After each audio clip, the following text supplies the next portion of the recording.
शौर्य यात्रा 28 अप्रैल 2028 दिन मंगलवार जम्बूरी मैदान भोपाल। राजा हृदय शाह लोधी एवं राजा नरवर शाह राजा डेलन शाह सम्मान में 1842 क्रांतिकारियों की शौर्य गाथा को लेकर विशाल कार्यक्रम का आयोजन किया जा रहा है। शौर्य यात्रा आमंत्रण के दौरान रामगढ़ डिंडोरी वीरांगना रानी अवंतीबाई लोधी कर्तव्य भूमि रामगढ़ जाने का अवसर प्राप्त हुआ।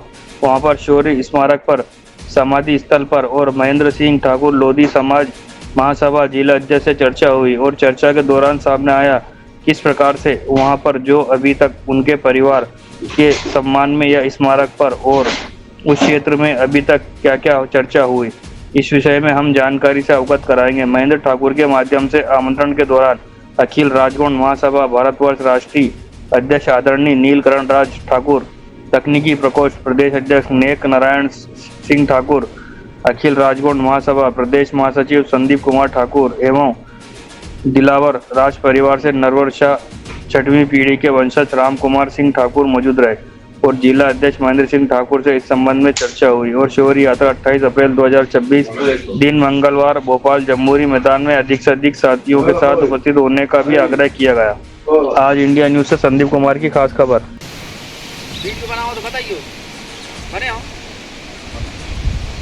रानी अवंतीबाई लोधी अमर रहे, अमर रहे। रानी अवंतीबाई लोधी अमर रहे, अमर रहे। रानी अवंतीबाई लोधी अमर रहे, अमर रहे। भारत माता की जय, भारत माता की जय। वंदे मातरम, वंदे मातरम। आज हम मेरी फोटो हो गई। ये मनकांति की बनी मूर्ति है कि कई बार जो है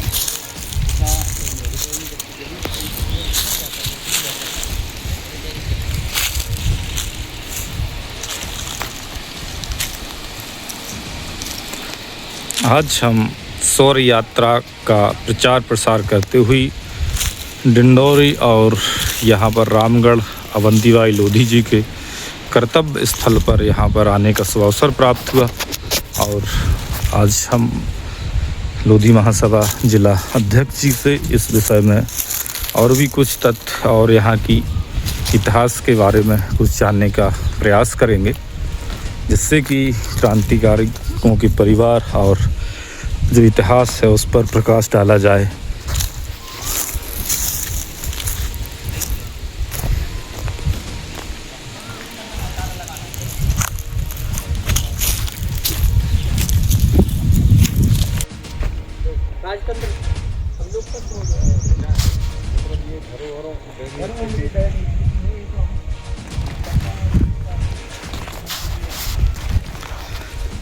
समाधि स्थल परिवार वालों का और रानी अवंतीबाई लोधी के जो यहाँ पर पूरे में ये शब्दों के माध्यम से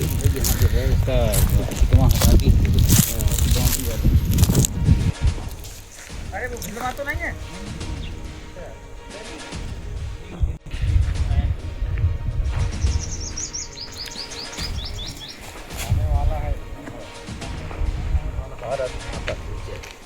रामगढ़ यहाँ पर शौर्य यात्रा 28 अप्रैल 2026 भोपाल में जम्बूरी मैदान पर एक विशाल कार्यक्रम होने जा रहा है।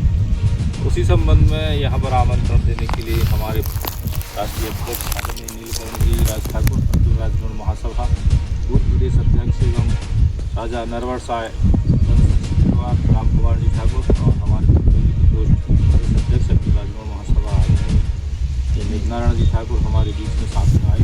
भाई साहब अपना परिचय जिला अध्यक्ष लोधी महासभा हैं और महेंद्र ठाकुर जी से मैं चर्चा करना चाहूँगा। यहाँ पर रानी अवंतीबाई के बारे में कुछ जानकारी लेना चाहूँगा। यहाँ पर जो उनका समाधि स्थल है यहाँ पर कुछ ऐसा दिख नहीं रहा है जिस प्रकार से जो महान क्रांतिकारी को प्रदर्शित होना चाहिए, उनकी समाधि स्थल पर जो व्यवस्था होनी चाहिए। आज क्या है आप थोड़ा सा इस में हमको परिभाषित करेंगे। यहाँ जो है जब वो वहाँ शहीद हुई थी फिर उनको लेके आए अचेत अवस्था में, उनको डोली बना के आगे उनको लेके आए। रास्ते में एक नाम का गाँव जगह है, तालाब का राजा को कट जाएंगे फिर सब तो वहाँ जो है वो रेस्ट किया था और उसको जो है उन्हें और उसको जो है दूसरे दिन जो है जगह की जरूरत है। तो इस जगह पर जो अंतिम संस्कार हुआ था, तो यहाँ पर आप क्या चाहेंगे कि यहाँ पर एक विशेष उनको नीति जाना यहाँ पर एक अच्छा व्यवस्थित व्यवस्था हो जाए कम से कम जगह, ताकि ये सुरक्षित रहे। ताकि आने वाली पीढ़ी उसको हमने जो याद है रखे। मंत्री जी को एक मैं पत्र लिखा हूँ अभी उनको, हाँ भिजवाया हूँ, यहाँ जो है इसकी बाउंड्री होनी चाहिए और इसमें आज श्रद्धा वो जो यहाँ पर चमत्कार लगे यहाँ जो देखते हुए मैं आपसे होने की चर्चा करूँगा कि इस विषय में आप पूर्वज और क्रांतिकारी महापुरुषों के बारे में क्या अपना विचार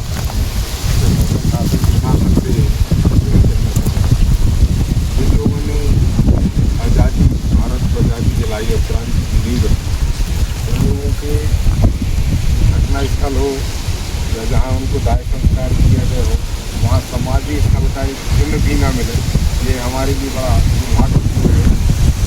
और दुर्भाग्यपूर्ण के साथ साथ उन जो क्रांतिकारियों ने, चाहे वो राजे हों, महाराजे हों या जो भी हो, जो क्रांतिकारी रहे हों, चाहे किसी वर्ग, किसी भी समाज का, उनने देश के लिए लड़ा था, आज़ादी के लिए लड़ा था। वो किसी जात या समाज के लिए नहीं लड़े थे, वो सिर्फ देश के लिए लड़े थे और देश के लिए कुर्बान हुए थे। तो शासन प्रशासन को इन चीज़ों का ध्यान रखना चाहिए कि जहाँ भी उनकी समाधि स्थल है, चाहे रानी अवंतीबाई जी का हो, चाहे हृदय साई लोधी जी का हो, नरवर साई जी का हो या डेलन साई जी का हो।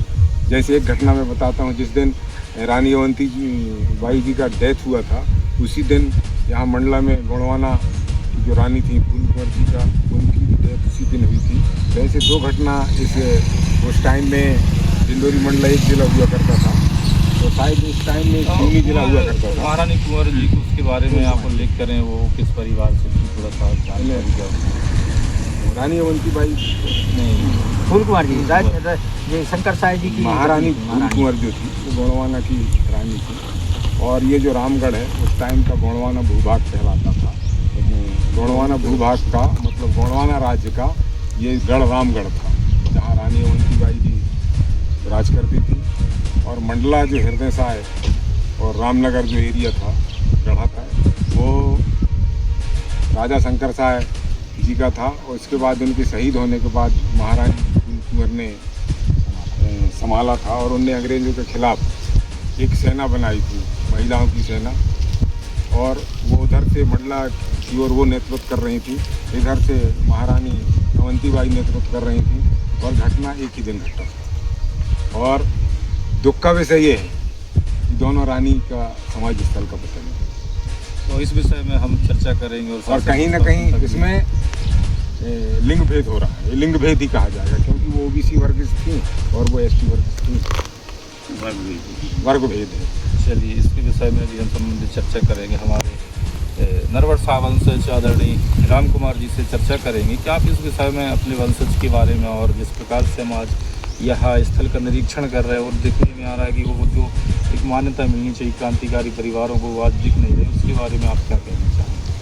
जैसा कि आज हम यहाँ पर आने का हमारा उद्देश्य जो 28 अप्रैल को राजा हृदय साई की पुण्यतिथि पर जम्बूरी मैदान भोपाल में हो रहा है, तो उसी तारतम्य में यहाँ पर हम एक तो उनके कार्यक्रम का आमंत्रण देने के लिए हमारे समाज और से अन्य लोगों के लिए 1842 में जो राज परिवार हों या अन्य लोग हों जिन्होंने अपना बलिदान सर्वस्व न्यौछावर किया, ऐसे महापुरुषों की हम समाधि स्थल, उनकी पुण्य भूमि को नमन करने के लिए आज जैसे हम यहाँ पर आए, रानी अवंतीबाई लोधी जी की यहाँ पर हमको बताया गया कि ये रानी अवंतीबाई की समाधि स्थल, यहाँ पर उनका किला और से जो निवास था, यहाँ पर उनका राज्य चलता था। तो अंतिम समय में जो रानी अवंतीबाई का देवासन हुआ और यहाँ पर उनको अंतिम संस्कार दिया गया, उनकी हम समाधि स्थल को नमन और अपनी पुष्पांजलि अर्पित करने के लिए आए। और हमारे पूर्वज भी उसी समय पर राजा नरवर साय जी, राजा डेलन साय जी नरसिंहपुर की पावन भूमि से युद्ध किया। उन्हें अंग्रेज़ों को भगाने के लिए अपना सर्वस्व राज्य, यहाँ तक कि प्राणों का आहुति दे दी। तो इस कार्यक्रम में हम बलिदानियों को याद करने के लिए एवं उनको स्मरण करने के लिए आम जन तक, आने वाली पीढ़ी जो जाने कि हमको आज़ादी कैसे प्राप्त हुई।